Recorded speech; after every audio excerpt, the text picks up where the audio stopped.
Welcome to Reset ASMR, your quiet place to reset, to breathe again, and drift gently into rest.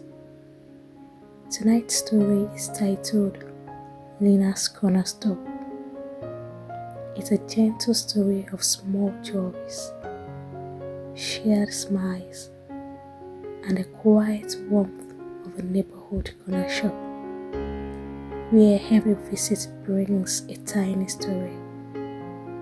So settle in, let your body begin to soften, unclench your jaw, lower your shoulders, and take a deep breath in through your nose and out very slowly.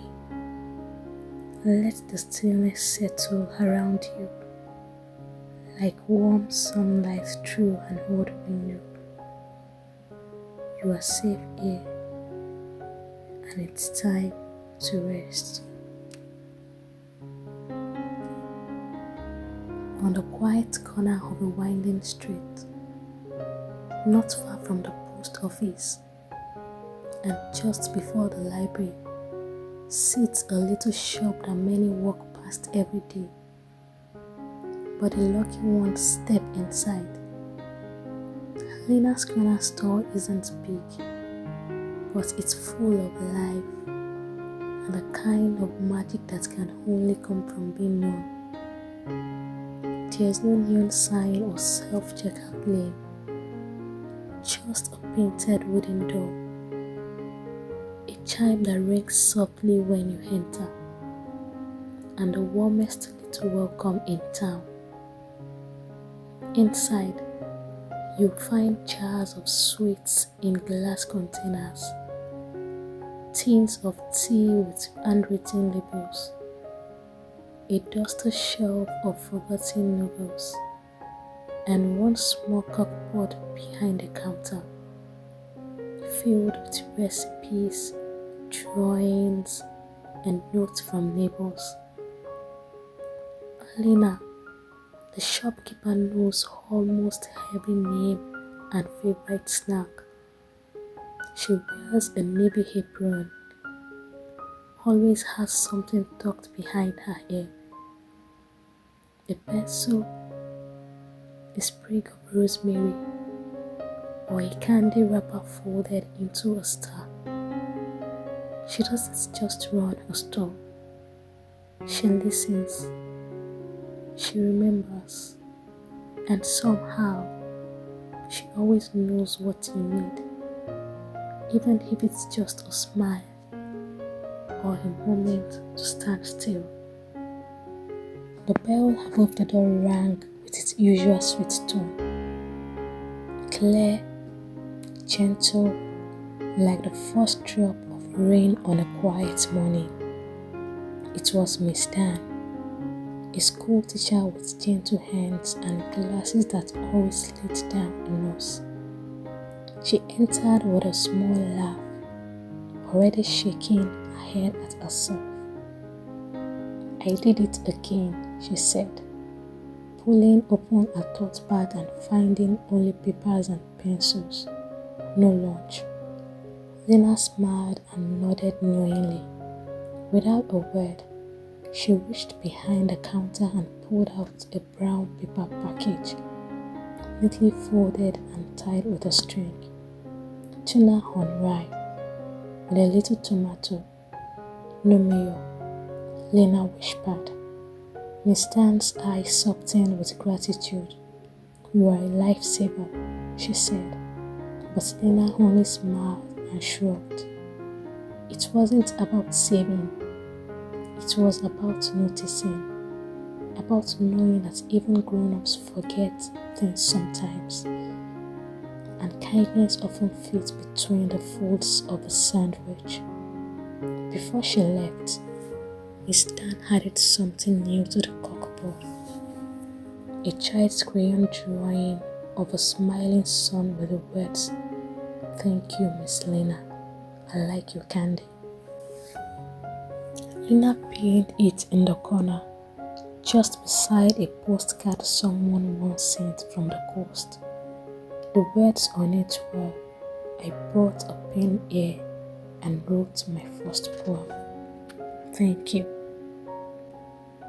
The door jingled again, this time followed by a burst of laughter.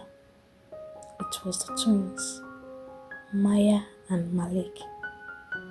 They ran straight to the candy jars, eyes locked on the bubble gum. Bright pink, ridiculously chewy, the kind that crackles when you try to blow a bubble. "We are having a contest," Maya announced. "Whoever blows the biggest bubble wins. Loser has to do the dishes," Malik added, already unwrapping 2 pieces at once. Lina chuckled, watching as the line-up beside the shop's little mirror puffed their cheeks and tried. 1, 2, 3, pop. Each attempt filled the store with giggles and dramatic groans. One bubble got stuck in Maya's eyelashes. Another exploded in Malik's ear. Lina handed them each a wet napkin and a peppermint for bubblegum recovery.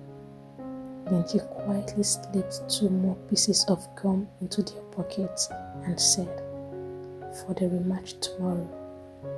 As they left, Malik called out, "Lina, you should enter next time. You would totally win." She gave a small wink. Little did they know, she still held the record in her family for a bubble the size of a soup bowl. She just never told anyone.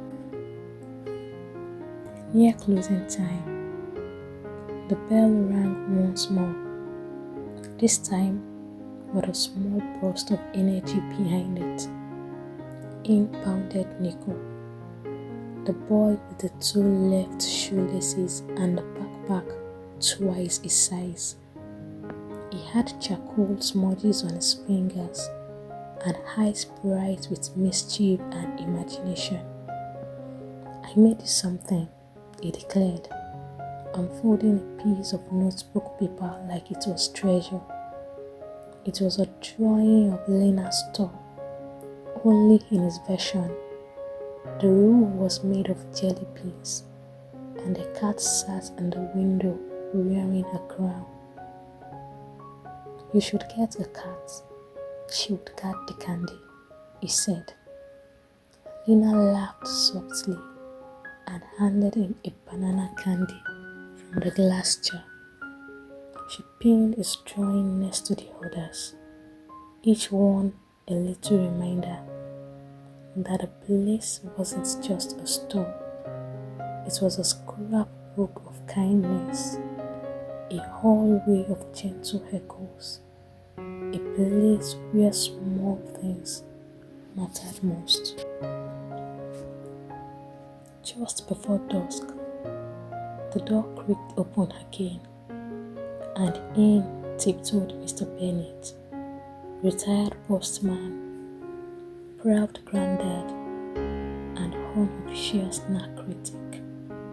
He had a soft spot for cheese crackers and for the quiet music Lina always had playing in the background. Today, a jazzy little tune was drifting through the air, light as lemon zest.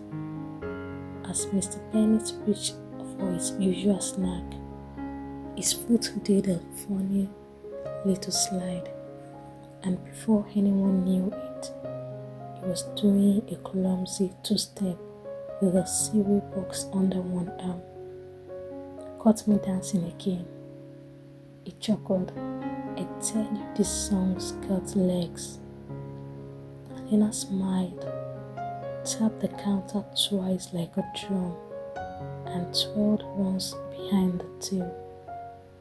For a brief moment, I too became a dance floor, not graceful, not fancy, but joyful and just right.